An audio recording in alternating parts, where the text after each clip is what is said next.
மூவிங்கா sir? Okay sir, moving sir. Okay sir, thank you sir. Jai Bhim, நமோ thanks. புதாய. ஞாயிறு தம்ம உரையில் இணைந்திருக்கும் அனைவருக்கும் என்னுடைய காலை வணக்கம்.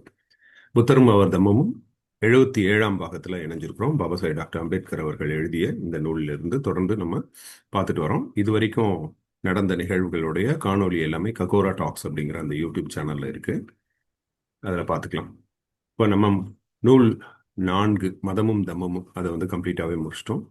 அதனுடைய 4 பகுதிகளையும் முடிச்சிட்டோம். மொத்தம் புத்தரும் அவர் தம்மமும் புத்தகத்தில் 8 நூல்களாக பிரிச்சிருக்காங்க. அந்த 8 நூல்களில் 4வது நூல் முழுவதும் முடிச்சுட்டு 2வது நூல் இப்போ நம்ம பார்த்துட்டு இருக்கோம். அதனுடைய இறுதி பகுதியில் இனி நம்ம இருக்கோம். இதோட நூல் 2ம் முடிஞ்சிடும். அந்த நூல் 2ங்கிறது சமய மாற்று செயற்பாடுகள். அதை வந்து 8 பகுதிகளாக பிரிச்சிருக்கு. இதில் 8வது பகுதியில் நம்ம இருக்கோம். அதுலேயும் கடைசி டாபிக், அதாவது சமய மாற்றத்தில் இருந்த அபாயம். அதுதான் நம்ம இந்த வாரம் பார்க்க போகிறோம். சென்ற வாரம் என்ன பார்த்தோம் அப்படின்னா, குற்றவாளிகளின் சமய மாற்றத்தை நம்ம பார்த்தோம். இப்போ இந்த வாரம் சமய மாற்றத்தில் இருந்த அபாயம். இப்போ இது வந்து, அதாவது இந்த ஒரிஜினல் திரிபிடகாவோட பாலி கேனன் அப்படின்னு சொல்றோம் இல்லையா, அந்த திரிபிடகத்தோடைய தொகுப்புலேருந்து எடுக்கப்பட்டது இல்லை, துணை கதைகள்ல இருந்து எடுக்கப்பட்டது. அதுவும் குறிப்பா மகாயான பௌத்த நூல்கள்ல இருந்து இது பாபா சாஹேப் டாக்டர் அம்பேத்கர் எடுத்திருக்கிறார். இப்போ இதுல சமய மாற்றத்தில் இருந்த அபாயம் ஏன் இதை நான் சொல்லிடுறேன் அப்படின்னா, இதுல வந்து ஒரு சில மகாயான கருத்துக்கள் இதுல இருக்கும். நம்ம அந்த கண்ணோட்டத்தோட தான் இதை நம்ம பார்க்கணும். அதனால அதை முன்கூட்டியே சொல்லிடுறேன். இது வந்து ஒரிஜினல் திரிபிடகத்தோடைய அசல் திரிபிடகம் அப்படின்னா அது பாலியில எழுதப்பட்டிருக்கக்கூடியது.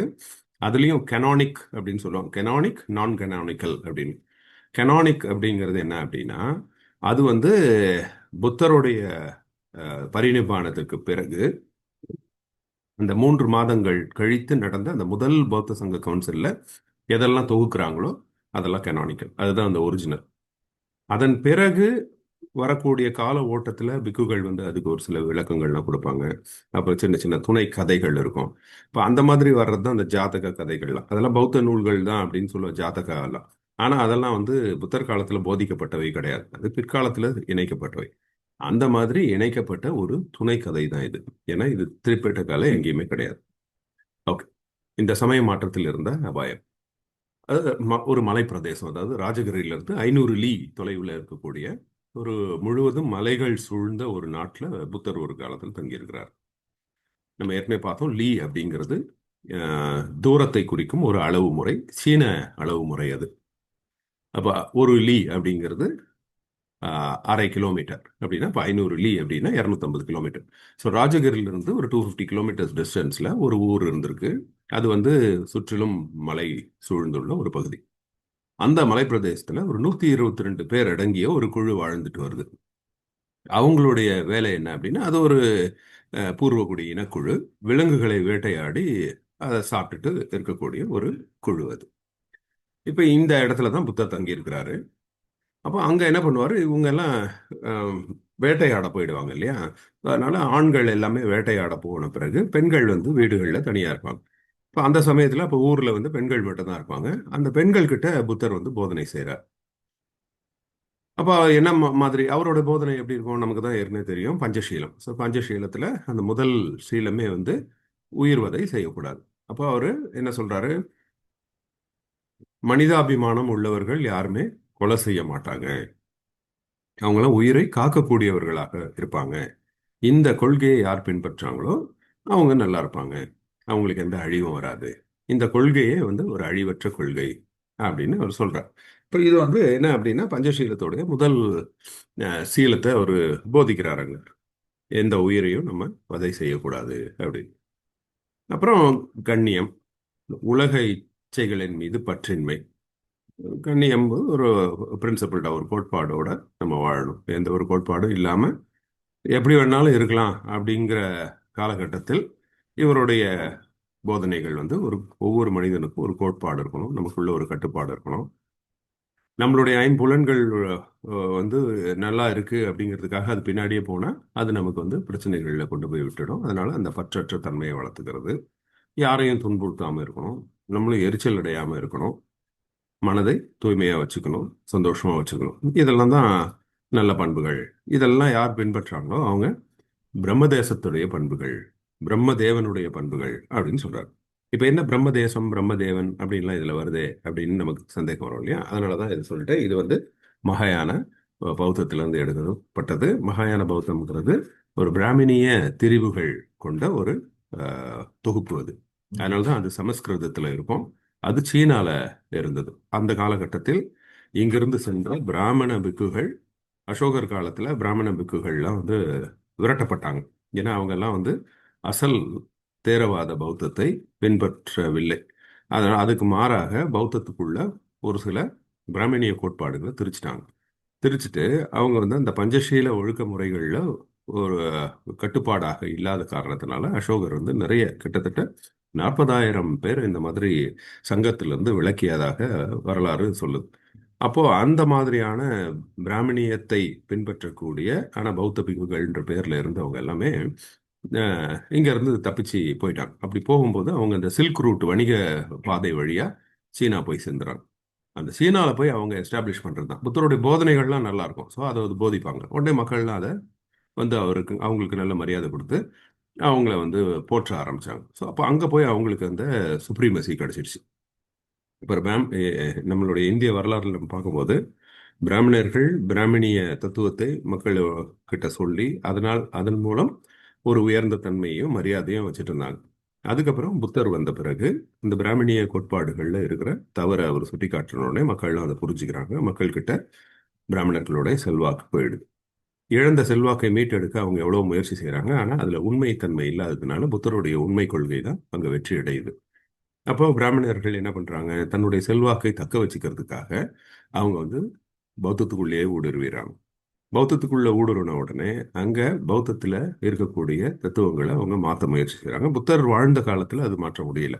ஏன் புத்தர் வந்து அவங்கள கூப்பிட்டு ஒரு சங்கத்தை அமைத்து அந்த மாதிரி தவறான புரிதல் உள்ளவர்களையும் இதற்கு எதிராக செயல்படுபவர்களையும் சங்கத்தை விட்டு விலக்கிடுவார்.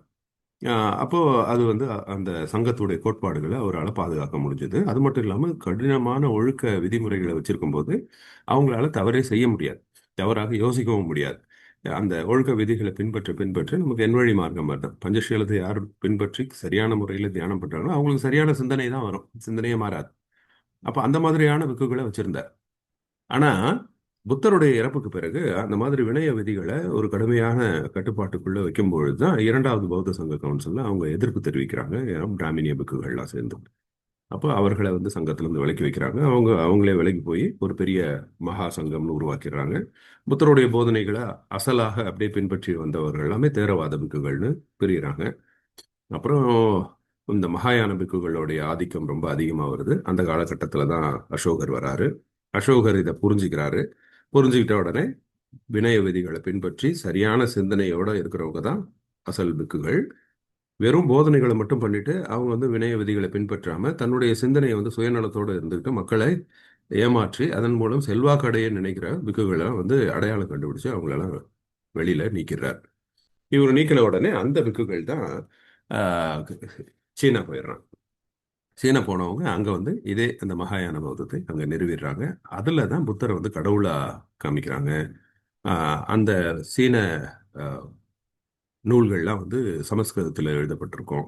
அதனுடைய இங்க நிக்கய அப்படிங்கிற அது வந்து அங்க ஆகம அப்படின்னு பிரிக்கப்பட்டிருக்கும். அது அப்போ புத்தரை வந்து கடவுளா வைக்கிறாங்க, சிலைகள் செய்றாங்க, பிரம்மாண்டமான கோயில்களை கட்டுறாங்க, மக்களை வந்து ஈர்த்து புத்தருடைய போதனைகள் மட்டும் சொல்லுவாங்க. அதன் மூலம் மக்கள் ஈர்க்கப்படுவாங்க, மக்கள் வருவாங்க. ஆனா மக்கள் கிட்ட இருந்து காணிக்கைகள்லாம் வாங்கிட்டு புத்தருடைய விதிமுறைகள் படி பிக்குகள் வந்து இவங்களா தான் போய் மக்களை சந்திச்சு தானம் பெறணுமே ஒழிய இவங்க உட்கார்ந்த இடத்துல இருந்து யாரும் வந்து கொடுக்கக்கூடாது. அது வந்து சங்க விதிகளுக்கு அப்பாற்பட்ட விஷயம். அப்படி யாராவது செஞ்சாங்கன்னா அவங்கள சங்கத்துல இருந்து நீக்கிடுவார்.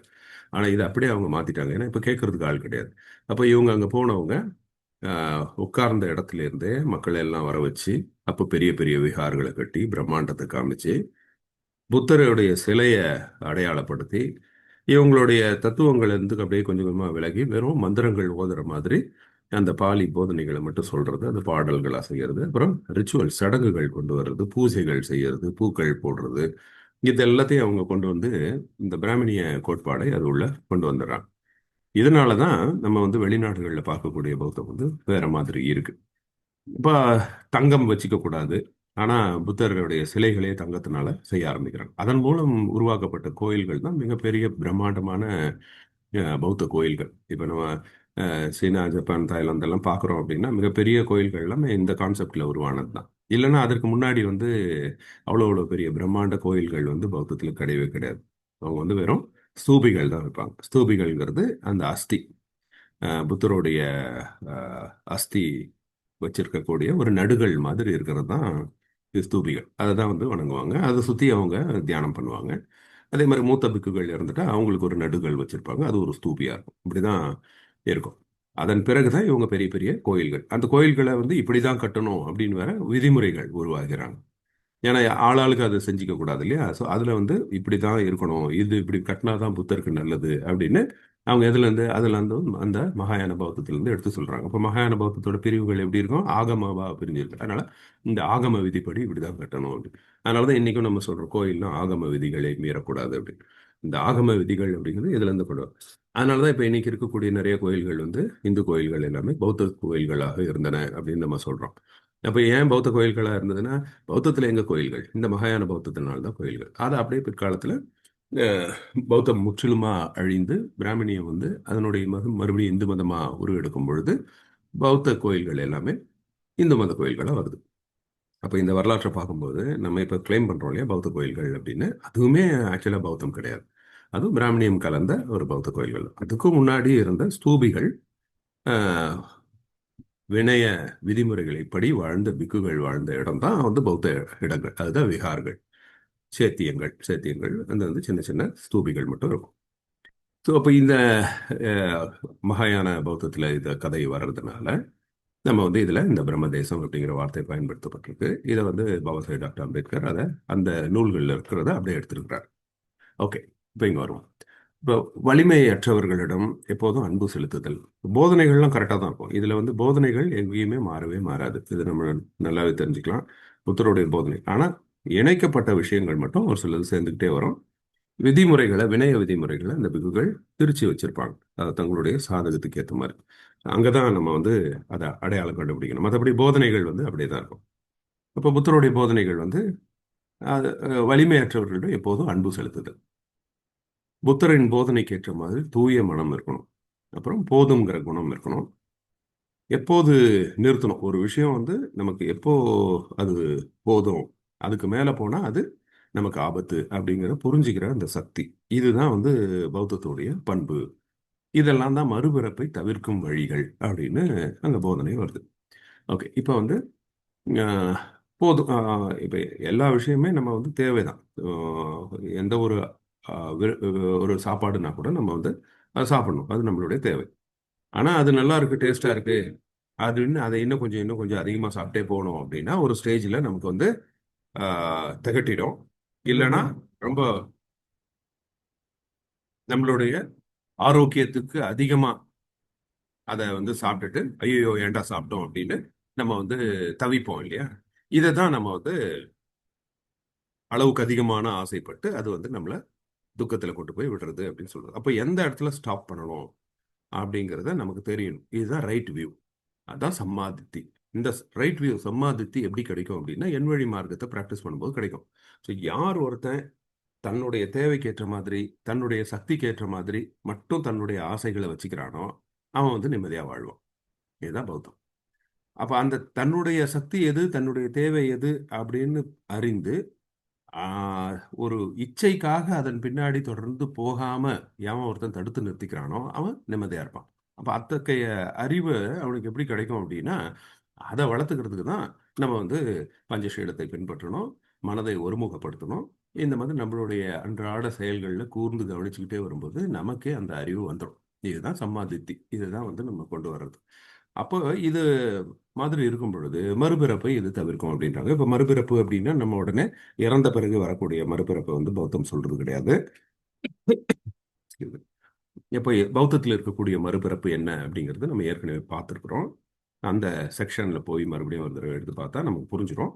சுருக்கமாக சொல்லணும் அப்படின்னா மறுபிறப்பு அப்படிங்கிறது வந்து பௌத்தத்தை பொறுத்த வரைக்கும் ஒவ்வொரு கணமும் இந்த கணத்தில் நம்மளுடைய எண்ணம் என்னவா இருக்கு, அந்த அதுக்கேற்ற மாதிரி அந்த எண்ணத்துக்கு ஏற்ற மாதிரி நம்ம இப்போ வாழ்ந்துட்டு இருக்கிறோம். நம்ம எண்ணம் எப்போ மாறுதோ அப்போ நம்ம ஆளே மாறிடுறோம். எண்ணம் மாறினோடனே அடுத்த பிறப்பு அது. அப்போ இந்த முதல் எண்ணம் இருக்கக்கூடிய பிறப்பு, அடுத்து திருப்பி எண்ணங்கள் மாற மாற நம்ம தொடர்ந்து நம்ம வந்து அடுத்தடுத்த பிறப்புகளை அடைஞ்சுக்கிட்டே தான் இருக்கும். இப்படி தான் இது ஒரு தொடர் பிறப்பு இறப்புங்கிறது ஒரு பெரிய சுழற்சி அப்படிங்கிறது தான் வகுத்தது. ஸோ ஒவ்வொரு நாளுமே நம்ம பிறக்கிறோம் இறக்குறோம் பிறக்கிறோம் இறக்குறோம், இது கண்டினியூஸ் போயிட்டே இருக்கும். அப்போ இந்த மாதிரி இருக்கும்போது அந்த எண்ணங்களுடைய கண்டினியூட்டி நமக்கு அடுத்தடுத்த நிகழ்வுகளில் தொடர்ந்து போயிட்டே இருக்கும். இப்போ இந்த ஒரு சம்பவத்தில் நம்ம ஒருத்தர் மேலே ஒரு அபிப்பிராயம், ஒருத்தர் கோவப்படுறோம். இவங்க பார்த்தாலே அவங்களுக்கு கோவம் வந்துடுது. அந்த சம்பவத்தில் அவங்க நம்மளை எரிச்சல் அடைய செஞ்சிடறாங்கன்னு வச்சுக்கோங்களேன். இப்போ அடுத்து திருப்பி அவங்கள பார்க்கும் பொழுது அந்த பழைய நினைவுகள்லேருந்து அப்படியே நம்ம மனசில் வெறுப்பு இருக்கும். அது வரைக்கும் ஒன்றுமே பேசி கூட இருக்க மாட்டோம். ஜஸ்ட் அவங்கள பார்த்த உடனே இல்லை அவங்கள பற்றி யோசித்த உடனே அதே கோவம் மறுபடியும் வரும். அதுதான் மறுபிறப்பு. ஆனால் இந்த மாதிரி பழைய விஷயங்கள் மூலம் ஒரு விருப்போ அல்லது வெறுப்போ வச்சுக்கிறனால தான் மனுஷன் பிரச்சனையில் மாட்டிக்கிறான். அப்போ என்ன ஆகுது, அவனை பார்த்த உடனே வெறுப்பு வருதுன்னொடனே நமக்கு வந்து அதில் உடம்புல கோவம் வருது, நம்மளுடைய உடம்பெல்லாம் வந்து ஹார்ட் பீட் ஏறுது, நரம்பு முறுக்கேறுது, நம்மளுடைய செல்கள் அழியுது. அதனுடைய விளைவு நம்ம வந்து அங்கே சத்தம் போட்டுடுறோம். மறுபடியும் அங்கே ஒரு துக்கமான ஒரு அன்பிளசன்ட் சுச்சுவேஷன் நம்ம உருவாக்கிடும். அதே மாதிரி சென்ற சம்பவத்தில் ஒரு விஷயத்தை பார்த்துக்கிறோம், இது ரொம்ப நல்லா இருக்கு, இது பிடிச்சிருக்கு அப்படின்னு நம்ம மைண்டில் வச்சுக்கிட்டோம் அப்படின்னா அடுத்த சம்பவம் வரும்போது அதே அதே உணர்வு வருது. ரொம்ப நல்லா இருக்கும், இதை நம்ம செய்யணும் அப்படின்னு. அப்போ அதுதான் நம்ம அது மேலே ஒரு அட்டாச்மெண்ட்டை கொடுத்துருது. அப்போ நமக்கு அது தேவையே இல்லைனாலும், அது நம்மளுடைய சக்திக்கு அப்பாற்பட்ட விஷயமா இருந்தாலும் நம்ம அதில் போய் சேர்ந்துடணும் அப்படிங்கிற ஒரு உணர்வை அது தூண்டுது. உடனே அதில் போய் நம்ம மாட்டிக்கிறோம். அப்போ இது எல்லாமே சென்ற நிகழ்வோட தொடர்ச்சியை யார் ஒருத்தர் அதே உணர்வு பூர்வமாக கொண்டு வந்துடுறானோ அவன் மறுபிறப்பு அடைஞ்சதா அர்த்தம். ஆனால் சென்ற நிகழ்வு தனி, இந்த நிகழ்வு தனி அப்படின்னு அந்த ஒரு தெளிவான ஒரு பார்வையோட பார்க்கக்கூடிய சக்தி இருந்ததுன்னா அவங்க வந்து அரகந்த நிலையை அடைகிறாங்க. அவங்க தான் இந்த ஞானத்தை சம்பாதித்தை அடைஞ்சிட்டாங்கன்னு அர்த்தம். பௌத்த நிலையை அடைஞ்சிட்டாங்கன்னு அர்த்தம். அப்போ அவங்கள பொறுத்த வரைக்கும் சென்ற நிகழ்வுகளில் இருக்கக்கூடிய விஷயங்கள்லாம் அறிவுபூர்வமாக ஞாபகம் இருக்குமே ஒழிய உணர்வு பூர்வமாக அதை வந்து வச்சுக்க மாட்டாங்க. எங்கே டிஃப்ரென்ஸ்? அதனால தான் புத்தர் முகத்தில் ஒருத்தர் வந்து முதல் நாள் காரி துப்பிட்டு போயிடுறாரு, அடுத்த நாள் வந்து காரி துப்பிட்டு வந்து மன்னிப்பு கேட்க வராரு. அப்போ அவர் மன்னிச்சிருங்கன்னு சொன்ன உடனே புத்தர் வந்து உன்னை நான் மன்னிக்க முடியாது அப்படின்னு சொல்றாரு. ஏன் அப்படின்னா நேற்று வந்த ஆள் வேற, இன்னைக்கு வந்திருக்கிற ஆள் வேற. நேற்று வந்து கோபத்தோட வந்த, அப்போ அது வேற மனுஷன். இப்போ இன்னி மனம் திருந்தி வந்திருக்க, இப்படி வேற மனுஷன். அப்போ அந்த மாதிரி ஒரு பார்க்கக்கூடிய ஒரு கண்ணோட்டம் நமக்கு கிடைச்சிடும். அப்படி யார் ஒருத்தர் அந்த மாதிரி நினைக்கிறாங்களோ அவங்க தான் வந்து பௌத்த நிலை. ஒரு குழந்தையோட மனநிலை மாதிரி தான். குழந்தை முதல் நாள் இருக்கிறத ஞாபகம் வச்சுக்காது, அடுத்த நாள் அது அதெல்லாம் மறந்துட்டு வந்து நம்மக்கிட்ட வரும். ஆனால் குழந்தைக்கும் நமக்கும் உள்ள வித்தியாசம் என்ன அப்படின்னா, குழந்தை மறந்துடும், அதனால அது வந்து வெளிப்படுத்தாது. ஆனால் நம்ம மறக்க மாட்டோம். ஆனால் அதனுடைய கோபத்தையோ அல்லது பற்றையோ நம்ம வச்சுக்க மாட்டோம். அங்கே தான் அந்த அறிவு, இது வந்து பஞ்ச. ஸோ பகுத்தறிவோட அதை செய்யறது வந்து ஒரு குழந்தைத்தன்மைக்கும் வெகுளித்தன்மைக்கும் அறிவுக்கும் உள்ள வித்தியாசம் அதுதான். அப்போ இந்த மாதிரி நம்ம இருந்தோம் அப்படின்னா நம்ம வந்து முதல் நாள் சம்பவத்தின் அடிப்படையில் ஒரு கோபத்தையோ அல்லது ஒரு பற்றையோ ஒரு பொருள் மேலே காமிக்காம இருந்தோம் அப்படின்னா நம்ம நல்லபடியாக வாழ்ந்துக்க முடியும் அப்படிங்கிறது தான் புத்தருடைய போதனைகளாக இருக்கு. இப்போ இந்த மாதிரி போதனைகளை கேட்ட உடனே பெண்கள் எல்லாமே வந்து சமய மாற்றம் அடைஞ்சிடுறாங்க. இப்போ அவங்க ஏற்கனவே இருந்த வேத கலாச்சாரத்தை பின்பற்றிட்டு இருந்தவங்க இப்போ வந்து புத்தருடைய போதனைகளை பின்பற்ற ஆரம்பிக்கிறாங்க, அதன்படியே பேச ஆரம்பிக்கிறாங்க. திரும்பி வந்த கணவர்கள்லாம் இதை கேட்ட உடனே ரொம்ப கோபமாயிடுது. நம்ம இல்லாத டைமில் யாரோ ஒருத்தன் வந்து இந்த மாதிரிலாம் போதிச்சுட்டு இருக்கான், அவனை கொன்னுடணும் அப்படின்னு முடிவு செய்கிறாங்க. ஆனால் அப்புறம் அவங்களுடைய மனைவிகள் வந்து அதை தடுத்து நிறுத்தி, இல்லை நீங்கள் அவர் சொல்கிற பேச்சு கேளுங்க, கேட்டால் நீங்கள் வந்து அது மாதிரி கொல்ல மாட்டீங்க அப்படின்னு. அதுக்கப்புறம் அவங்களும் புத்தருடைய பேச்சை கேட்குறாங்க. கேட்ட உடனே அந்த கணவர்களுமே வந்து இது ஒரு அன்பான விஷயத்தை தானே சொல்கிறாரு அப்படின்னு மனம் மாறுறாங்க. அப்போ புத்தர் வந்து அவங்க கிட்ட ஒரு போதனை செய்கிறார். என்ன அப்படின்னா, இப்போ பிற உயிர்கள் இடத்துல நம்ம வந்து அன்பும் கருணையும் வச்சுக்கிறதுனால நமக்கு 11 பலன்கள் கிடைக்குது அப்படின்னு சொல்றார். இதை வந்து மைத்ரி சுட்டா அப்படின்னு தொகுத்திருக்கிறாங்க இந்த மகாயான பௌத்தத்தில். அந்த 11 பலன்கள் என்ன அப்படின்னா, ஒன்று, அப்போ மற்றவங்க கிட்ட நம்ம அன்பும் கருணையோட இருந்தோம்னா நமக்கு என்னென்ன பலன் கிடைக்குது. ஒன்று, நம்மளுடைய மைண்டு அண்ட் பாடி ரொம்ப வந்து ஆரோக்கியமாக இருக்குது. கரெக்ட் தானே? இப்போ நம்ம அடுத்தவங்க மேலே வந்து ஒரு பொறாமையோ கோபமோ வெறுப்போ இருந்தால் மட்டும்தான் நம்ம உடம்புல ஹார்மோன்ஸ்லாம் சுரக்குது. அதனுடைய விளைவு நம்மளுடைய ஹார்ட் பீட் இன்க்ரீஸ் ஆகுது, நம்ம ரத்த ப்ரெஷர், ரத்த அழுத்தம் அதிகமாகுது, நாடி துடிப்பு அதிகமாகுது, நரம்பு முறுக்கேறுது. இந்த மாதிரி எல்லாமே வந்து நெகட்டிவ் இம்பேக்ட்ஸ் எல்லாமே நம்ம பாடியில் வருது. அப்போ அது இல்லாமல் ஒருத்தன் வந்து அடுத்தவங்க மேலே அன்பு செலுத்துறான் அப்படின்னா, நம்ம அன்பு செலுத்தும் போது வரக்கூடிய ஹார்மோன்ஸ் எல்லாமே நம்ம மைண்டையும் பாடியையும் ரொம்ப ஆரோக்கியமாக வச்சுக்கக்கூடிய ஹார்மோன்ஸ். அப்போ சந்தோஷமா இருக்கும். இது நம்பர் ஒன். அப்போ அப்படி இருக்கிறவங்களுக்கு நல்ல நிம்மதியான தூக்கம் கிடைக்கும். அடுத்தது, நம்ம ஃபோக்கஸ்டாக இருக்கும்போது நம்மளுடைய வேலைகள் ஒரு விஷயத்தை கவனிக்கிறோம் கற்றுக்குறோம் அப்படின்னா, அதுவும் குறிப்பாக குழந்தைகள் கல்வி கற்கும்போது அவங்களால கவனமாக இருக்க முடியும். கவனமாக இருந்தோன்னா 5 நிமிஷத்துலேயே நம்ம வந்து 1 மணி நேரம் படிக்கிறத படிச்சிடலாம். அதனால தான் ஒரு ரொம்ப அட்டென்டிவாக இருக்கிற ஸ்டூடெண்ட்ஸ் வந்து படிக்கிற மாதிரியே தெரியாது, கொஞ்ச நேரம் தான் படிப்பாங்க, ஆனால் நல்ல மார்க் எடுப்பாங்க. அது எப்படின்னா அது கவனம். அப்போ இந்த கவனம் வந்து பௌத்தத்தில் நம்மளால் வளர்த்துக்க முடியும். நம்ம நினைக்கிறோம் அது அவங்கவுங்க பிறப்பில் அப்படி இருக்கு போல இருக்கு அப்படின்னு நினைக்கிறோம். அப்படி கிடையாது. புத்தர் என்ன சொல்றாருன்னா, இந்த மாதிரியான கவனத்தையும் அறிவையும் யார் வேணாலும் வளர்த்துக்கலாம். அது வளர்த்துக்கிறதுக்கான ஃபார்முலா இருக்கு. அந்த ஃபார்முலா தான் நான் சொல்லித்தரேன் அப்படின்னு அந்த ஃபார்முலா சொல்றாரு. அதுதான் நம்ம வந்து என் வழி மார்க்கம்.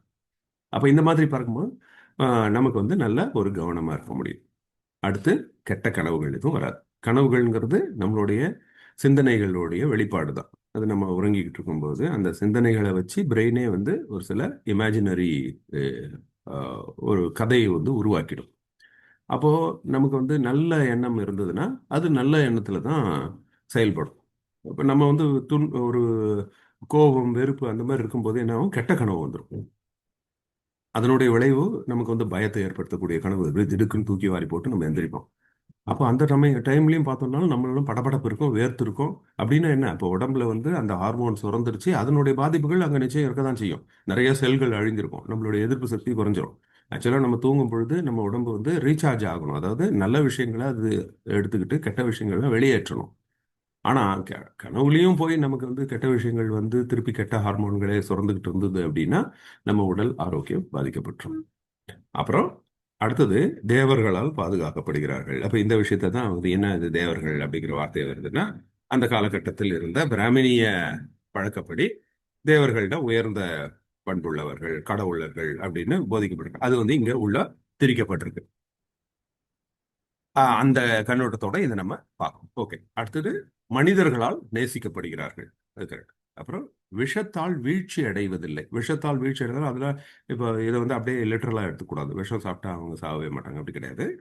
வேற யாராவது ஒருத்தர் சூழ்ச்சி செஞ்சு நம்மளை வந்து பாதிப்படைய செய்யணும்னு நினைச்சா கூட நம்ம அதுல வந்து பாதிக்கப்பட்டுற மாட்டோம். ஏன்? ஏன்னா நமக்கு தான் அதை புரிந்து கொள்ளக்கூடிய சக்தி நமக்கு கிடைச்சது இல்லை. அடுத்தவங்க ஏதோ ஒரு ஆபத்து வலை விரிக்கிறாங்க அப்படின்னா நம்ம அதில் போய் மாட்டிக்க மாட்டோம். இப்போ உதாரணத்துக்கு ஒருத்தன் வந்து ஒரு நம்ம அடுத்தவங்களை பாதிக்கணும்னு என்ன பண்ணுவான், ஆசை காமிப்பான். இந்த இடத்துல பணம் கிடைக்கும், இல்லை வா போய் ஒரு மது அருந்தலாம், இல்லை ஒரு பெண்கள் விஷயத்தில் ஆசை காமிப்பான். அப்போ அதில் போய் மாட்டிக்கிட்டான்னா இவன் வீழ்ச்சி அடைஞ்சிருவான். ஆனால் யார் ஒருத்தன் வந்து சம்மாதித்தி இது நமக்கு ஆபத்து அப்படின்னு புரிஞ்சு கொள்ளக்கூடிய அறிவை வளர்த்துக்கிறானோ அவன் அதில் மாட்டிக்க மாட்டான். அதுதான் வந்து அப்போ இந்த போதனைகளை பின்பற்றி வாழ்றவங்களுக்கு கிடைக்கக்கூடிய 11 பலன்கள். அப்புறம் போரின் வன்முறையிலிருந்து தப்பிக்கிறாங்க. இப்போ அடுத்தவங்க மேல அன்பையும் கருணையும் வச்சுக்கிறவங்க போரோட வன்முறையிலிருந்து பாதிக்கிறாங்க. இப்போ போர் அப்படின்னா நமக்கு கோபம் வந்து அடுத்தவங்களை போய் தாக்க நினைக்கும் பொழுது, இப்போ கோபம்னா அது வந்து சண்டையில் போய் முடியும். அப்போ அந்த சண்டையில பாதிப்பு நமக்கும் இருக்கும், அடுத்தவங்களுக்கும் இருக்கும். ஆனா அன்பையும் கருணையும் செலுத்துறவனுக்கு சண்டை போட வேண்டிய அவசியமே இருக்காது. அப்போ அவன் வன்முறையில இருந்து தப்பிச்சிருவான். இதை வந்து நம்மளுடைய அன்றாட வாழ்க்கையில நம்ம வளர்த்துக்கணும். ஏன்னா இப்பெல்லாம் வந்து இந்த டாலரபிலிட்டி அப்படிங்கிறது ரொம்ப ரொம்ப கம்மியா இருக்கு. சாதாரண ரோட்ல போற ஒரு சின்ன சின்ன சண்டைகள் கூட கொலை அளவுக்கு முடிகிற அளவுக்கு நம்ம பார்க்குறோம். காரு ஒரு லேசா ஒரு ஆட்டோ மேல மோதிட்டு போயிருக்குது. அந்த ஆட்டோ டிரைவர் வந்து கார்ல இருக்கிறவங்களை இழுத்து போட்டு அடிச்சு அவங்க குடும்பத்துக்கு கண் முன்னாடியே அந்த பையனை வந்து கொண்டு வர்றாங்க. நார்த் இந்தியாவில் நடந்திருக்கிற ஒரு சம்பவம் நியூஸ்ல பார்த்தோம். இந்த மாதிரி நிறைய பார்க்குறோம். இப்போ இங்கே பெரம்பலூர்ல கூட ஒரு சம்பவம் நடந்திருக்கு. இல்லை, திருச்சியில் அரசு மருத்துவமனை எதிரில் இருக்கக்கூடிய ஒரு ஆட்டோ டிரைவர் அவர் உட்காந்துருக்கிறாரு. வேகமாக டூ வீலரில் 2 பேர் போயிருக்கிறாங்க. இவர் வந்து இப்படி சத்தம் போட்டிருக்கிறாரு. இந்த மாதிரி போறீங்களாடா, உழுந்து சாவ போறீங்க அப்படின்னு சத்தம் போட்டு சொல்லியிருப்பார் போல இருக்கு. அவன் உடனே நிறுத்திட்டு வந்து அந்த பசங்க 2 பேரும் வந்து கத்தியை எடுத்துட்டு வந்து சரசரன்னு வெட்டிடுறாங்க. ஜிஹெச்ல அட்மிட் பண்ணியிருக்கிறாங்க. அதை ஜிஹெச்ல ஒர்க் பண்ற ஒரு டாக்டர் என் கூட இந்த விஷயத்த போன வாரம் பகிர்ந்துக்கிட்டார். அந்த மாதிரி டாலரபிலிட்டி ரொம்ப கம்மியா இருக்கக்கூடிய இந்த சூழல்ல நம்ம வாழ்ந்துட்டு இருக்கோம். அதனால ஒரு பௌத்த சிந்தனை உள்ளவர்கள் அன்பும் கருணையும் செலுத்துறதன் மூலம் நம்ம வந்து ஓரளவுக்கு வன்முறையிலேருந்து நம்மளை வந்து நம்ம பாதுகாத்துக்க முடியும். இப்போ நம்ம கொஞ்சம் லைட்டாக தூண்டி விட்டோம்னா கூட போச்சு, அந்த அளவுக்கு இருக்கு. இப்போ அவர் வந்து சத்தம் போடாம அவங்க கிட்ட ஒரு நிதானமாக சொல்லியிருந்தா இந்த ஒரு தாக்குதலுக்கு உள்ளாகாம இருந்திருக்கலாம். இல்லை அவங்க வேகமாக போயிட்டாங்கனாலும் இவர் அதெல்லாம் சொல்லியிருக்க கூட சத்தம். இவர் திருப்பி வேகமாக சத்தம் போட அது அவங்களுக்கு போய் காதில் கேட்டு அவங்க வந்து தாக்குறாங்க. அப்போ இப்போ நம்ம காலகட்டத்துக்கு புத்தருடைய போதனைகள் ரொம்ப ரொம்ப முக்கியமாக தேவைப்படும். அதுக்கப்புறம் நெருப்பினாலோ நீரினாலோ பாதிக்கப்படுவதில்லை அப்படின்னு இதுவுமே அதே மாதிரி தான். நம்ம எப்படி எடுத்துக்கணும் அப்படின்னா, நமக்கு தீங்கிழைக்கக்கூடிய ஒரு ஆபத்தை ஏற்படுத்தக்கூடிய ஒரு விஷயங்கள்ல இருந்து நம்மளை பாதுகாத்து கொள்ளக்கூடிய ஒரு மனநிலையை நம்மளால வளர்த்துக்க முடியும் அப்படின்னு. அப்போ எங்க இருந்தாலும் அவங்க வெற்றியோட வாழ்வாங்க. இறந்த பின்னர் பிரம்மனின் சொர்க்கத்துக்கு செல்கிறார்கள். இதையும் அதே மாதிரி நம்ம மகாயான பௌத்தம் இதுதான். இங்க புத்தருடைய போதனைகள்ல இடையில இடையில ஒன்று ரெண்டை இது சொருகிடுவாங்க.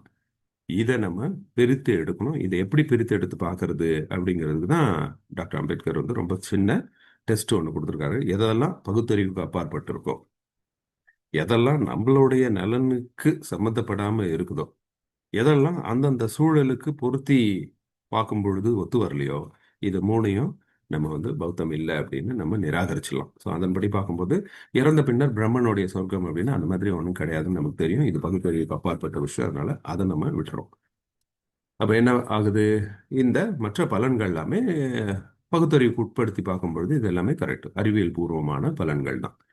அப்போ இதெல்லாம் கேட்ட உடனே அந்த ஆண்களும் பெண்களும் தங்கத்துல இணைஞ்சிடுறாங்க, நிம்மதி அடையிறாங்க, நிப்பானா அடையிறாங்க.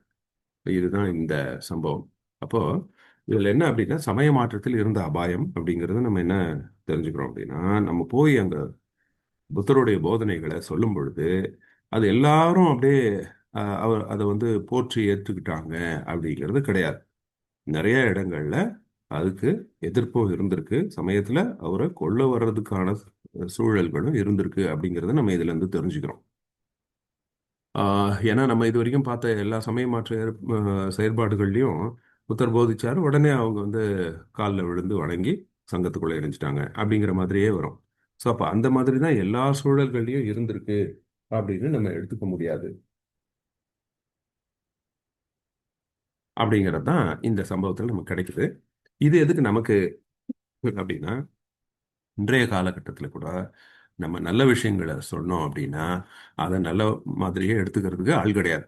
ஏன்னா இப்போ அந்த ஆட்டோக்காரர் வந்து சொல்றாரு, அவர் சொன்னது நல்ல விஷயம்தான், ஆனா அது நல்ல விஷயத்த நல்ல விஷயமா எடுத்துக்கிறதுக்கு இங்க காலகட்டமும் சூழலும் இல்லை. அப்போ உடனே அவன் வந்து தாக்குறான். அந்த மாதிரி நம்ம போய் நல்ல விஷயங்களை சொல்லும்போது கூட நம்மளை தாக்குதறதுக்கான வாய்ப்பு இருக்கு, நம்ம மேல கோபம் வரும். அப்போ அப்போ இந்த விஷயத்தை நம்ம ஞாபகம் வச்சுக்கிட்டு அதுக்கேற்ற மாதிரி தான் நம்ம வந்து அணுக வேண்டியிருக்கு. அப்போ அன்பும் கருணையும், இப்ப நம்ம சொல்ல வர விஷயத்தையே கூட அன்பும் கருணையும் சொல்லிட்டோம் அப்படின்னா அது வந்து போய் சேரும். நம்ம அதில் கோவப்படுறோம் அப்படின்னா அதற்கு எதிர்வினையை சந்திக்க வேண்டிய அவசியம் இருக்கும். இது வந்து இந்த காலகட்டத்தில் நமக்கு ரொம்ப ரொம்ப அவசியமாக இருக்குது. ஏன்னா வாட்ஸ்அப் குழுக்களில் நம்ம வந்து அஹ், பயங்கரமான ஆர்கியூமெண்ட் போவோம். அது வந்து சண்டைகளில் போவோம், மன அஹ், கஷ்டத்தில் போகும். இதை வந்து நம்ம அனுபவிச்சு தான் இருக்கோம், பார்க்குறோம் நேரடியாகவே. நிறைய குழுக்களில் அதை பார்க்குறோம். அப்போ நம்ம அதிலிருந்து கொஞ்சம் கொஞ்சம் நம்மளே நம்ம மாற்றிக்கணும். உடனே எல்லாருமே ஒரே நாளில் புத்தர் ஆயிடுவாங்க அப்படின்னு சொல்ல முடியாது. பட் புத்தருடைய போதனைகளை நம்ம பின்பற்ற பின்பற்ற அதில் வந்து செயல்படும் போது நம்மளுடைய செயல்பாடுகளில் மாற்றங்கள் வரும். அதுதான் இந்த பகுதியில் நம்ம தெரிஞ்சுக்கிற விஷயம். ஸோ இத்துடன் இந்த வார சமய மாற்று செயற்பாடுகள் அப்படிங்கிற அந்த பகுதி முடிஞ்சிடுது. அப்போ இதோட நம்ம வந்து நூல் இரண்டையும் முடிச்சிடும். இப்போ அடுத்ததாக நம்ம வந்து எந்த நூலுக்கு போக போகிறோம் அப்படிங்கிறது நான் அடுத்த வாரம் சொல்கிறேன். இப்போ இந்த ஃப்ளோ ஏன் வந்து இப்படி ரேண்டமாக எடுக்கிறோம், நூல் ஒன்றுலேருந்து அப்படியே போகாமல் நூல் நான்குலேருந்து ஆரம்பித்து அதுக்கப்புறம் ரெண்டுக்கு ஜம்ப் ஆகிருக்கோம், ஏன் அப்படின்னா அது இன்னும் நான் ஏற்கனவே சொன்னேன். நம்மளாம் புதுசாக பௌத்தம் வந்த உடனே பௌத்தம்னா என்ன அப்படின்னு எல்லாரும் கேட்பாங்க. அப்போ அப்படி கேட்கும்போது நம்ம பௌத்தம்னா என்னன்னு சொல்கிறதுக்கு நமக்கு தெரிஞ்சிருக்கணும். அப்படிங்கிறதுனால தான் மதமும் தம்மமும் பகுதியில் முதல்ல பார்த்தோம். ஏன்னா நம்மளாம் ஏற்கனவே வேற ஒரு மதத்திலிருந்து இந்த மதத்துக்கு வந்திருக்கிறோம்.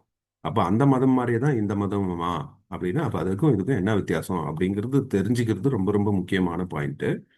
அதே மாதிரி பௌத்தத்தை நோக்கி வரணும்னு நினைக்கிறவங்க இந்த தம்ம உரை கேட்குறாங்கன்னா கூட அவங்களுக்கும் தெரியணும், நம்ம ஏற்கனவே இருக்கிற மதத்துக்கும் இந்த மதத்துக்கும் என்ன பெரிய வித்தியாசம் அப்படின்னு அது தெரியணும். அப்படிங்கிறதுக்காக தான் நம்ம அந்த இடத்துல இருந்து ஆரம்பிச்சோம். அப்போ அதை பார்க்க பார்க்க பார்க்க நமக்கு ரொம்ப சந்தோஷமா இருந்தது. இவ்வளவு பெரிய நல்ல விஷயத்த நம்ம இவ்வளவு நாள் மிஸ் பண்ணியிருக்கோமே, அப்போ நம்ம சரியான இடத்துக்கு நோக்கி தான் வரோம் அப்படின்னு புரிஞ்சுக்கிட்டோம். அப்போ என்ன ஆகுது அதுக்கப்புறம், அப்போ இந்த விஷயத்த நம்ம ஃபேமிலி மெம்பர்ஸ்க்கும் சொல்ல வேண்டியிருக்கு. ஏன்னா நம்ம மட்டும் இந்த தம்மத்தை பின்பற்ற முடியாது, நம்ம சுற்றி இருக்கவங்களும் பின்பற்றினா தான் நமக்கு அது சுலபமா இருக்கும்.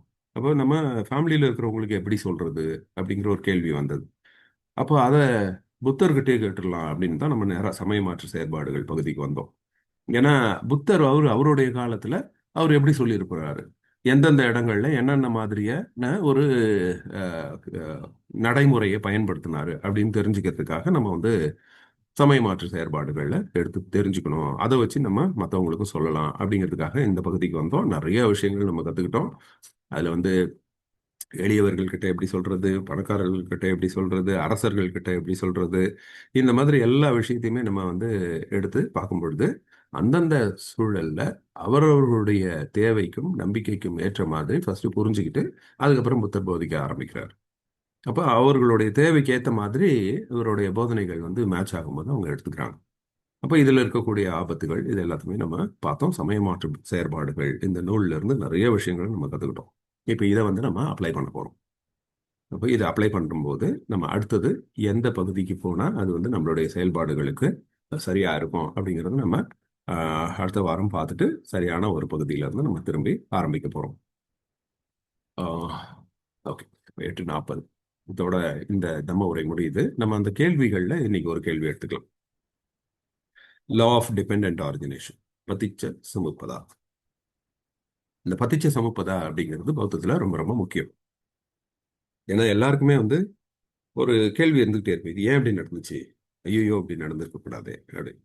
அப்ப இது ஏன் இப்படி நடந்துச்சு அப்படின்னும் போதுதான் உடனே நமக்கு வந்து என்ன சொல்லிடுறாங்க, இதெல்லாம் சாமி இல்ல போன ஜென்மத்துல நீ பண்ண விஷயம் அப்படின்னு நமக்கு சொல்லிடுறாங்க. நமக்கும் அது ஆமா அப்படித்தான் போல இருக்கு, நம்மள மேலே ஏதோ ஒரு சக்தி, ஏன்னா நமக்கு தான் தெரிய மாட்டேங்குது அது எப்படி நடந்ததுன்னு. அப்போ வேற ஏதோ ஒரு சக்தி தான் செய்யுது அப்படின்னு நம்ம நினைச்சுக்கிறோம். அப்போ போன ஜென்மத்துல பண்ணப்பா ஓஹோ போய் இருக்கலாம் போல இருக்கு அப்படின்னு நினைச்சோம்.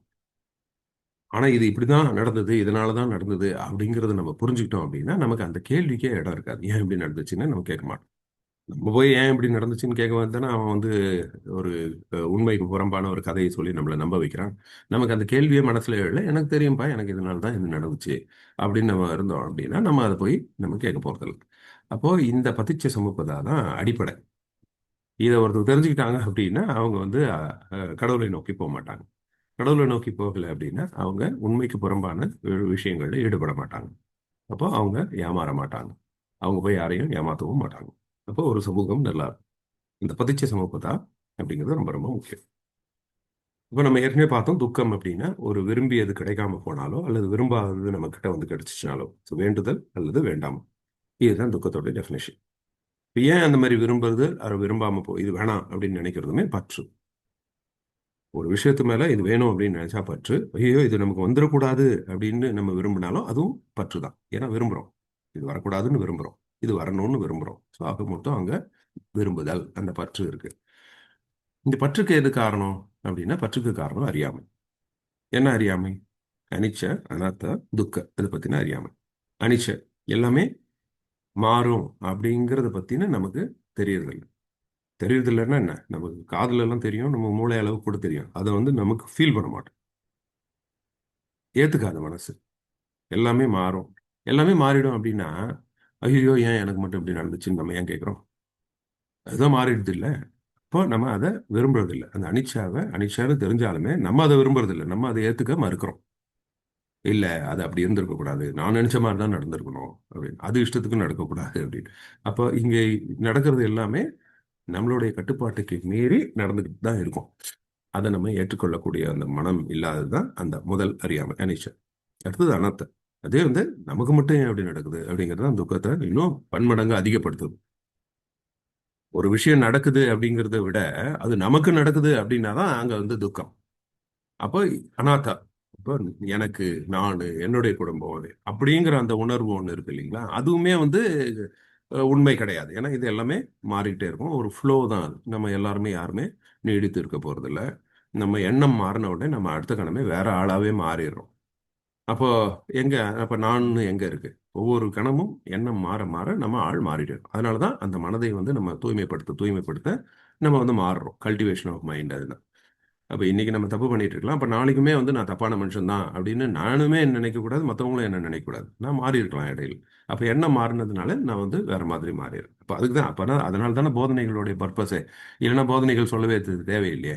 இவன் என்னதான் சொன்னாலும் கேட்க மாட்டான், அவன் மாறவே மாட்டான், இவன் இப்படித்தான் அப்படின்னா அது ஆத்மா. அதுதான் வந்து அது அனாத்தா கோட்பாடுக்கு எதிரானது. இவன் இப்படித்தான், அவன் பிறப்பின் அடிப்படையில் அவனை நிர்ணயிக்கிறது.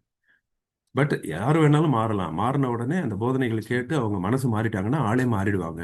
அதனால தான் போதிக்கிறோம். அதனால தான் நம்மளே நம்ம செம்மைப்படுத்திக்கிறதுக்கு நம்ம இந்த போதனைகளை கேட்குறோம். நம்ம அதை பின்பற்ற ட்ரை பண்ணுறோம். நான் இப்போ சொல்கிற விஷயங்கள்லாம் நான் வந்து பின்பற்றுவேனா அப்படின்னா கிடையாது.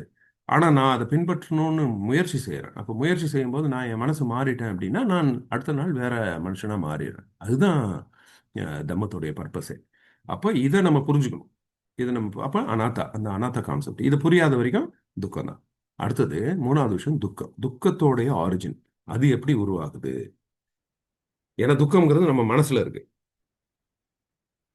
அப்ப நம்ம மனசுல அது உருவாகுதுன்னா நம்ம மனசுல எப்படி உருவாகுது? அதுக்கு ஒரு ப்ராசஸ் இருக்கு. இந்த ப்ராசஸை யார் ஒருத்தன் தெரிஞ்சுக்கிறானோ அவன் வந்து ஈஸியா இந்த விஷயத்தினால இப்படிதான் நமக்கு கஷ்டப்படுறோம் அப்படின்னு நினைச்சிட்டு என்ன அதனால அப்படி தெரியறதுனால என்ன அப்படின்னா ஃபர்ஸ்ட் பாயிண்ட் என்ன அப்படின்னா அது தெரியறதுனால ஐயோ ஏன் இப்படி நடந்துச்சுன்னு இன்னொருத்தங்கிட்ட போய் கேட்க மாட்டோம். சரிங்களா? அது ரொம்ப பவர் நமக்கே தெரியுது. அடுத்தது என்ன அப்படின்னா ரெண்டாவது நல்ல விஷயம் என்ன அப்படின்னா இது தெரிஞ்சிடறதுனால எப்படி வருதுன்னு தெரியறதுனால அதை எப்படி ஆஃப் பண்றதுன்னு நமக்கே தெரிஞ்சிடும். அப்ப அதுல இருந்து வெளியே வர்றதும் நமக்கே தெரியும். இதையும் போய் நம்ம இன்னொருத்தங்கிட்ட கேட்க வேண்டிய அவசியம் இல்லை. எப்படி நான் இதுல இருந்து வெளியே வர்றது அப்படின்னு நம்ம கேட்க வேண்டிய அவசியம் இருக்காது. அப்ப இது ரொம்ப ரொம்ப சென்ட்ரல் பாயிண்ட் இந்த ப்ராசஸ். எப்படி துக்கம் மனசுல உருவாகுது அப்படின்னு இதுதான் வந்து பதிச்ச சமுப்பதா அப்படின்னு சொல்றோம். அப்போ துக்கத்துக்கு வந்து மூணு விஷயங்கள். ஒன்று வந்து அனிச்சா.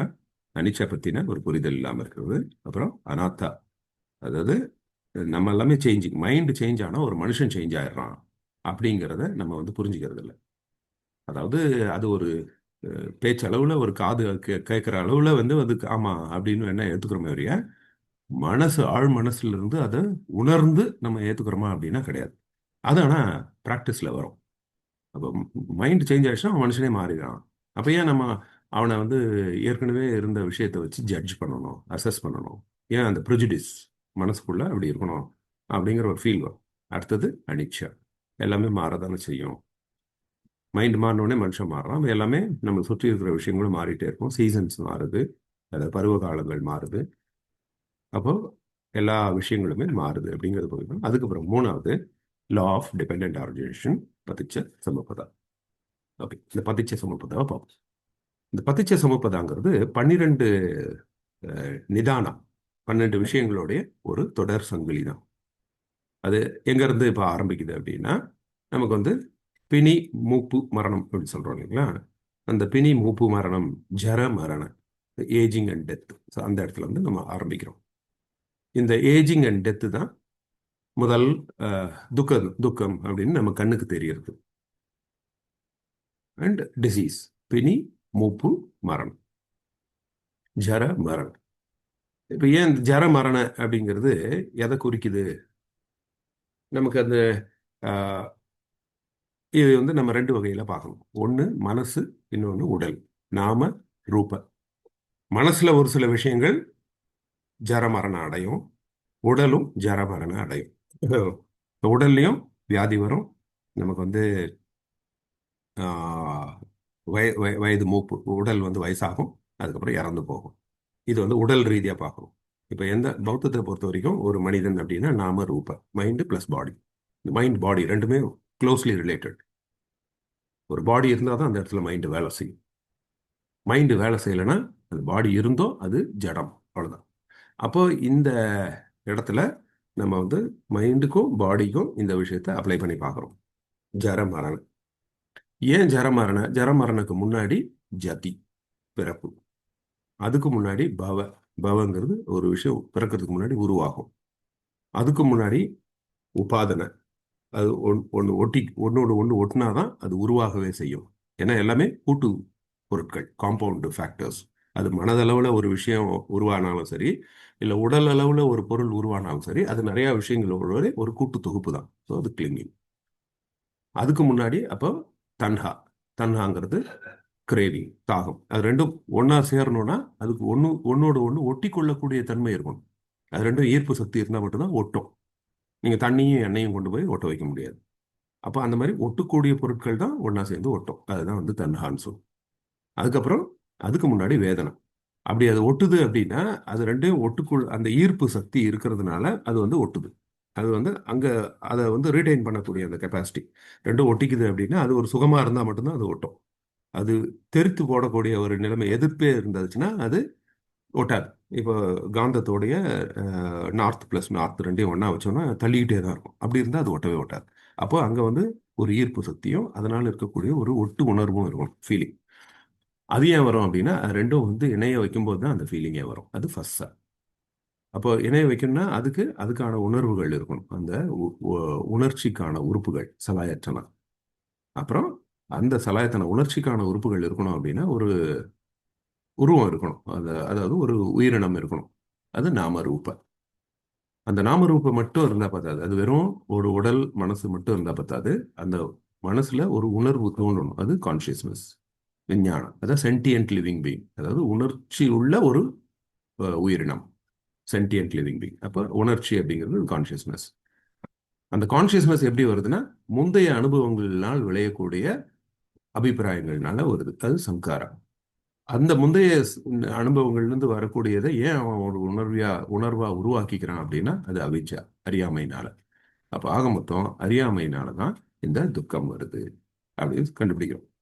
இப்போ இது எப்படி வேணா பார்க்கலாம். இந்த மாதிரி ரிவர்ஸ்லையும் பார்க்கலாம், அதில் ஆன்வர்டாகவும் பார்க்கலாம். அப்போ ஜரமரணம். ஜரமரணங்கிறது ஒரு துக்கம். துக்கத்துக்கு காரணம் என்னன்னா அறியாமை. அறியாமைக்கு காரணம் அதுக்கு முன்னாடி இருக்கக்கூடிய சங்காரா. அப்போ அதனால ஏற்படக்கூடிய உணர்வுகள், அதனால வந்து உடல், இப்படி இந்த செயின். இந்த செயின் வந்து எங்க இருந்து எப்படி வேணா இப்போ இந்த ஆர்டர்ல தான் வேலை செய்யணும்னு கிடையாது.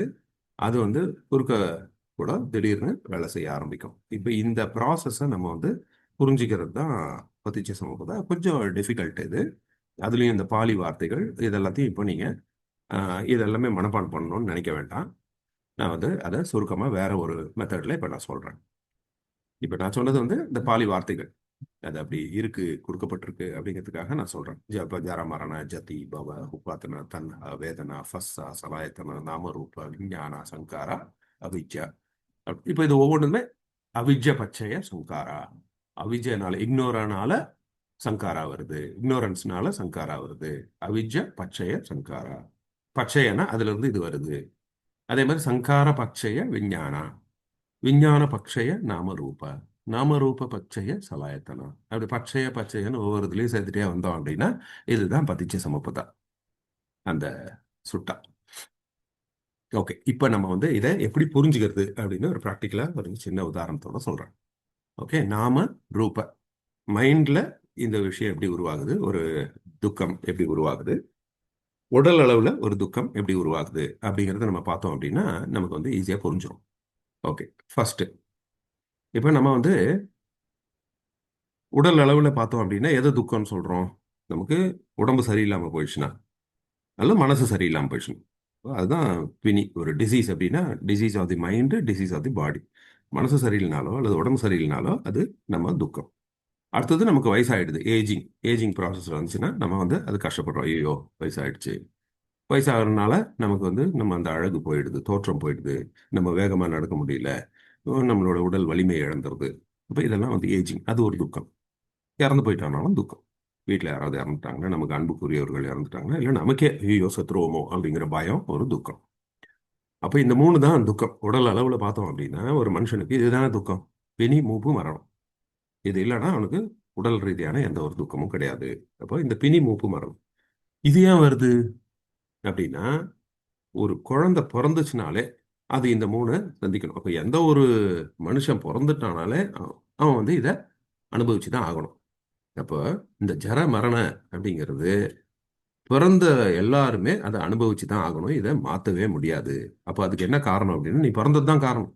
ஜதி. ஜர மரணக்கு காரணம் ஜதி, நீ பிறந்ததுனால தான். சரி, ஏன் பிறக்கிறோம்? பிறக்கிறதுக்கு முன்ன அப்ப நான் ஏன் பிறக்கணும் அப்படின்னா அப்படின்னா உருவாகுது. நீ வந்து அம்மா வயித்துல ஒரு கரு உருவாகிறதுனால நீ பிறந்திருக்கிற. அப்ப அந்த உருவாகிறது இருக்கு இல்லையா, அந்த உருவாகிற ப்ராசஸ் தான் பவ. அப்போ அந்த உடல் உறுப்புகள் அம்மாவோட கருப்பைக்குள்ள ஒவ்வொரு உடல் உறுப்புகள், நம்மளுடைய நரம்பு மண்டலம், இருதயம் அப்படிங்கலாம் எல்லாமே உருவாகும்.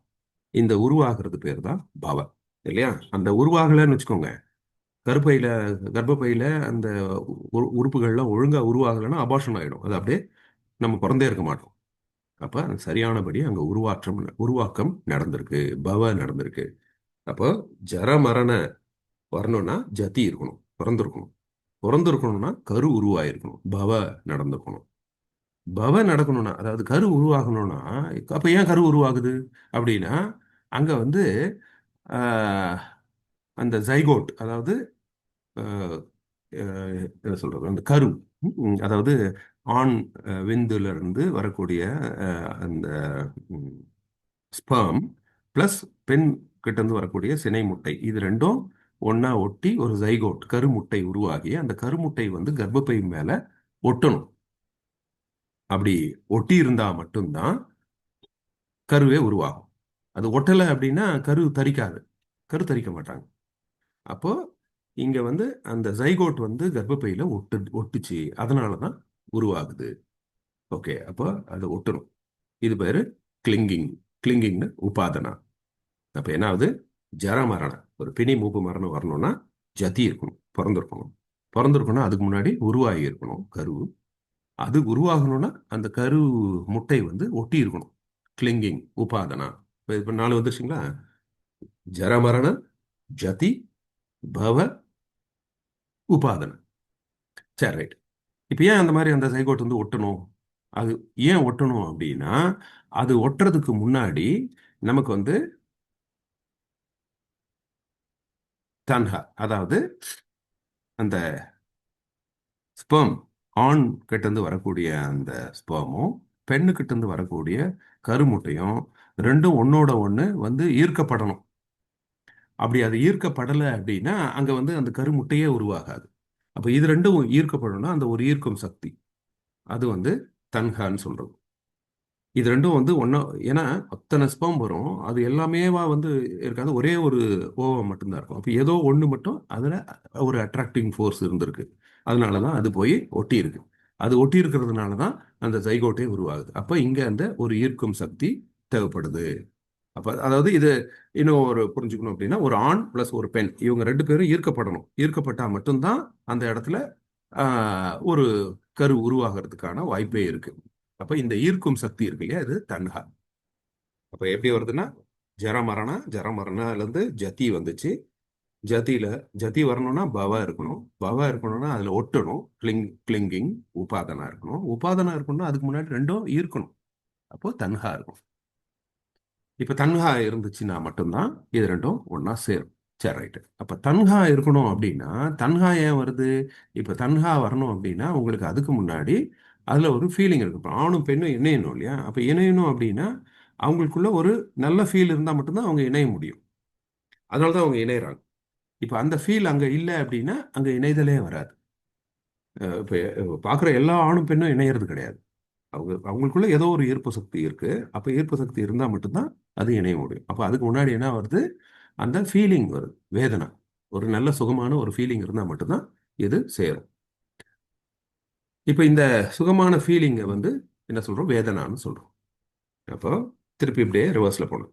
ஸோ ஜர மரண, ஜதி, பவ.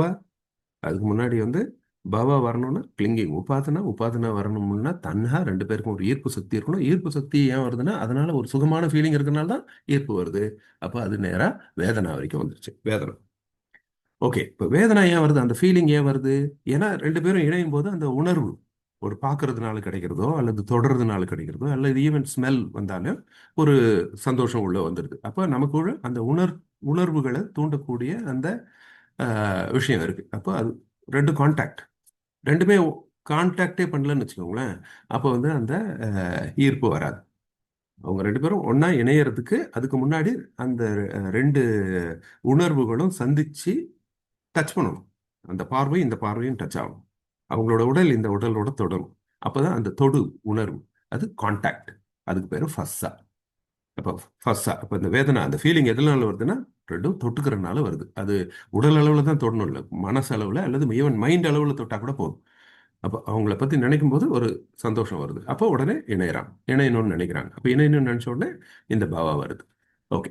அப்போ இது வந்து நம்ம எது வரைக்கும் வந்துட்டோம் அப்படின்னா, இப்போ ஜரமரண, ஜரமரண வந்து ஜதி, ஜதினா அதுக்கு முன்னாடி பவ, பவனா வந்து கிளிங்கிங், உபாதனா, உபாதனா வரணும்னா அதுக்கு வந்து நமக்கு தன்ஹா இருக்கணும். தன்ஹா வரணும்னா அதுக்கு வந்து ஃபீலிங் இருக்கணும், வேதனா இருக்கணும். அந்த வேதனா வரணும்னா அதுக்கு கான்டாக்ட் இருக்கணும், ஃபஸ்ஸா தொட்டுக்கணும் ரெண்டு உணர்வுகளும்.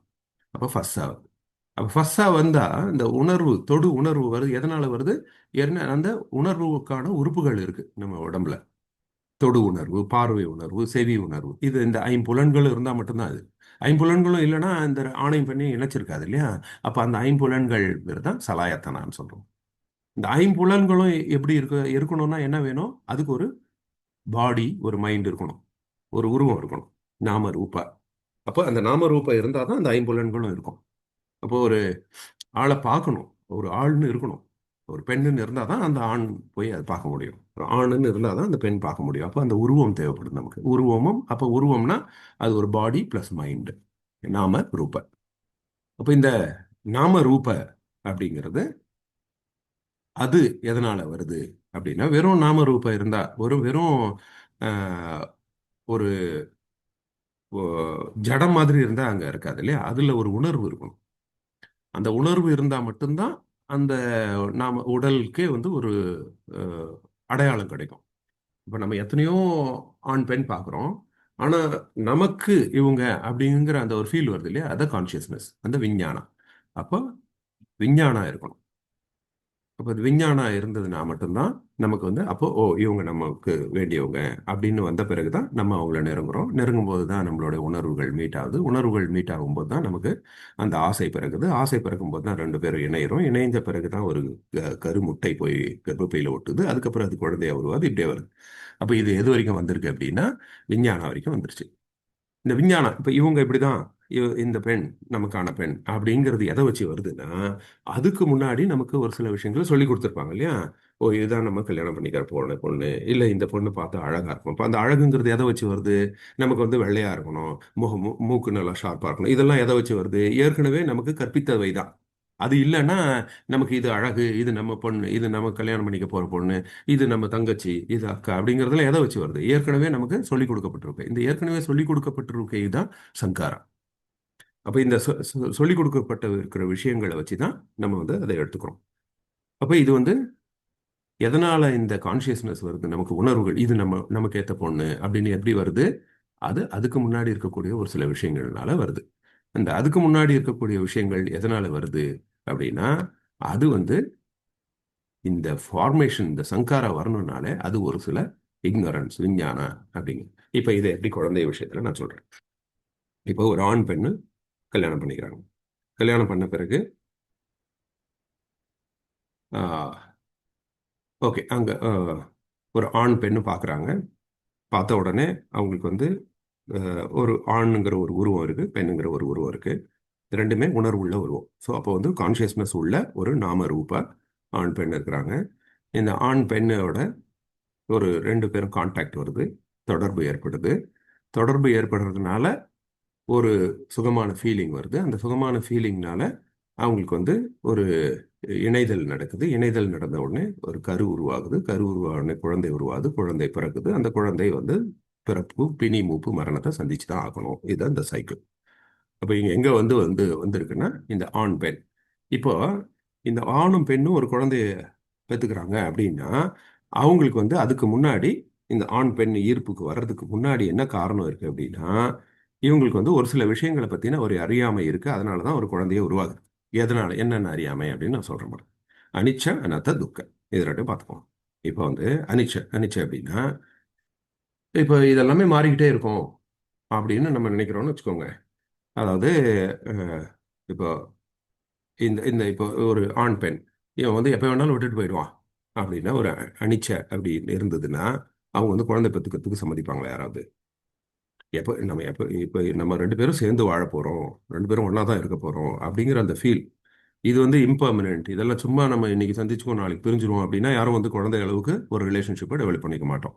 அப்போ நமக்கு அங்கே ஒரு ரிலேஷன்ஷிப் டெவலப் ஆகுதுனாலே நம்ம வந்து சேர்ந்து இருப்போம் அப்படிங்கிற ஒரு நம்பிக்கை தான். அடுத்தது அனாத்தா. யார் வேணாலும் ரெண்டு பேரும் இணைஞ்சிட போறதில்ல. இவங்க இந்த ஒரு அடையாளம்.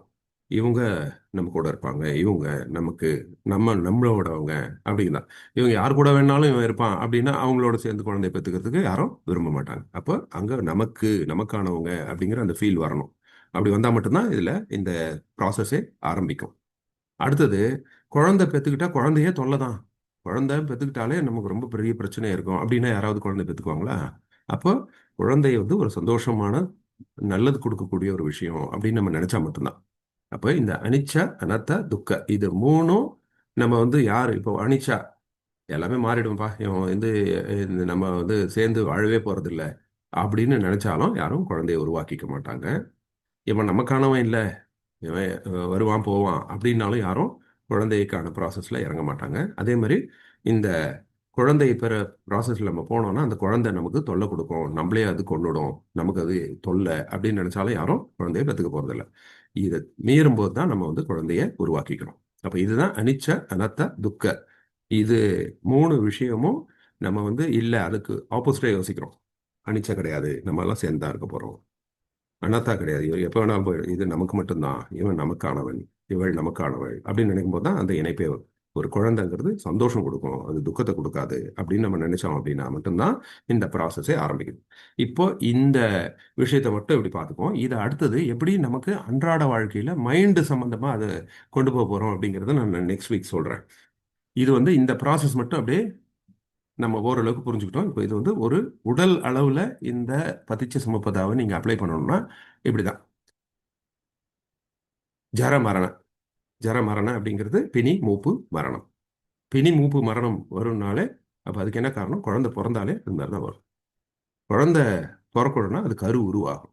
கரு உருவாகணும்னா அங்க வந்து இணையணும், ஒட்டணும். அது ஒட்டணும் அப்படின்னா அதுக்கு வந்து ஒரு ஆசை இருக்கணும். ஆண் பெண் அப்படிங்கிற ஆசை இருக்கும். அந்த ஆசை ஏன் வருது அப்படின்னா அது சுகமா இருக்கிறதுனால அது வருது. அந்த சுகம் எப்படி கிடைக்குதுன்னா தொடர்பு ஏற்படும் போது அந்த சுகம் கிடைக்குது. தொடர்பு ஏற்படுத்துறதுக்கு எது காரணம் அப்படின்னா அங்க இருக்கக்கூடிய உணர்ச்சி உறுப்புகள். அந்த உறுப்புகள் இருக்கணும்னா அதுக்கு ஒரு உடல் இருக்கணும். நாம ரூபா ஒரு ஆள்னு ஒருத்தர் இருக்கணும். ஆள்னு ஒருத்தர் இருந்தால் மட்டும் பார்த்தாது, அந்த சிந்தனை அதை ஒட்டி இருக்கணும். அந்த கான்சியஸ்னஸ் இது நல்லது அப்படிங்கிற ஒரு உணர்வு அவங்ககிட்ட இருக்கணும். அது இது நல்லது அப்படிங்கிற உணர்வு எதை வச்சு வருதுன்னா ஏற்கனவே அவங்ககிட்ட இருக்கக்கூடிய அபிப்பிராயத்தை வச்சு தான் இது நல்லதா கெட்டதானே அது முடிவு பண்ணுது. அந்த அபிப்பிராயங்கள் எதை வச்சு உருவாகுது அப்படின்னா அது அனிச்ச அனத்த துக்க இதை பத்தின ஒரு நமக்கான ஒரு அண்டர்ஸ்டாண்டிங். அது யதார்த்தத்தை மீறிய நம்ம ஒரு அண்டர்ஸ்டாண்டிங் வச்சுக்கிட்டு நம்ம அதை எதிர்த்து வரும்பொழுது அது உருவாகுது. அது நிரந்தரமா இருக்கும், இது நமக்கானது, இது நமக்கு நல்லது கொடுக்கும், சந்தோஷம் கொடுக்கும் அப்படின்னு நம்ம நினைக்கணும். இதுக்கு ஆப்போசிட்டா போச்சுன்னா அது நிரந்தரமற்றது, அனிச்சா, யாரும் யாருன்னு எல்லாம் கிடையாது, அனாத்தா, இல்ல இல்ல இதெல்லாம் துக்க அப்படின்னா அது உருவாகாது. சரிங்களா? இதை மீறி வரும்போது தான் நமக்கு வந்து ஒரு விஷயமே உருவாகுது. இப்போ இது அப்படியே மைண்டுக்கு ஒவ்வொரு விஷயத்திலையும் அப்ளை ஆக போகுது. இதை நம்ம அடுத்த வாரம் பார்க்கலாம். எதனால இதை தெரிஞ்சுக்கிறோம் அப்படின்னா இப்போ இந்த ப்ராசஸ் வந்து கம்ப்ளீட்டாக நம்ம அண்டர்ஸ்டாண்ட் பண்ணிக்கிட்டோம் அப்படின்னா எங்கே வேணாலும் அதை ஆஃப் பண்ணுறது ரொம்ப ஈஸி. அதாவது நமக்கு நல்ல விஷயங்கள் மனசுல வருது அப்படின்னா அதை அப்படியே டெவலப்பும் பண்ண முடியும் இதை வச்சே. இது ஐயோ இது நமக்கு ஆபத்தான விஷயம் அப்படின்னா அதை அப்படியே எங்க வேணாலும் எந்த ஒரு இடத்துலயாவது அதை ஈஸியாக கட் பண்ணிடவும் முடியும். அதனால தான் இந்த ப்ராசஸ் வந்து நம்ம ரொம்ப நல்லா தெரிஞ்சுக்கணும். இப்போ எல்லா விஷயங்களும் கெட்டதுன்னு கிடையாது. இப்போ குழந்தை பெற்றுக்கிறதுனாவே கெட்டதுன்னா கிடையாது. இப்படிதான் இது உருவாகுது, இதுதான் யதார்த்தம். இதை வந்து உங்களுக்கு வேணும்னு நினைச்சா இந்த ப்ராசஸை டெவலப் பண்ணலாம், நம்ம வளர்த்துக்கலாம், கொண்டு வந்துட முடியும்.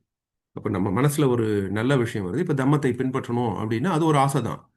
இது இப்போ நல்ல ஆசை. அப்போ இதை வந்து நம்ம வளர்க்குறோம். வளர்க்கணும்னா இந்த ப்ராசஸில் தான் வளர்க்க முடியும். ஓ, நீங்க இப்ப இந்த தம்மத்தை பின்பற்றினா நல்லது அப்படின்னா அதை வந்து நம்ம உணரணும். அதுக்கப்புறம் நம்ம அதை உடல் அளவில் அதை செயல்படுத்தணும். அப்போ இதெல்லாம் வரும்போது வரும்போது நமக்கு அது அது அப்படியே மல்டிப்ளை ஆகும். அதே கெட்ட விஷயம் ஐயோ இது ஆபத்து அப்படின்னா ஆனாலும் நம்ம மனசு வந்து அதை திருப்பி திருப்பி செய்யணும்னு தோணும் இல்லையா? அதுலேருந்து மீண்டே வர முடியாதுல்ல. அது இப்போ இந்த ப்ராசஸ் புரிஞ்சிச்சுன்னா எந்த இடத்துல கட் பண்ணால் அதை அந்த எண்ணத்தையே நம்ம தூக்கிட முடியும் அப்படிங்கிறதும் நம்ம ஈஸியாக கொண்டு வர முடியும். அதனால தான் இது ரொம்ப முக்கியம். பட் இது வந்து ஒரே ஒரு நாள் சொல்கிறத வச்சு நம்ம டக்குன்னு புரிஞ்சுக்கிறோம் அப்படின்னு கிடையாது. இது மறுபடியும் மறுபடியும் நம்ம அனலைஸ் பண்ணணும். பட் இது ஜஸ்ட் அன் ஓவர்வியூ. ஒரு உடல் ரீதியாக இந்த சைக்கிள் எப்படி வேலை செய்யுது அப்படிங்கிறத நம்ம இன்னைக்கு பார்த்தோம். மனசளவில் இந்த சைக்கிள் எப்படி வேலை செய்யுதுன்னு நம்ம அடுத்த வாரம் பார்க்கலாம். ஸோ அதுவரை நம்ம வந்து என் வழி மார்க்கத்தை நம்ம பின்பற்றிட்டு இருப்போம். ஜெய்பீம், நம்ம உதாய.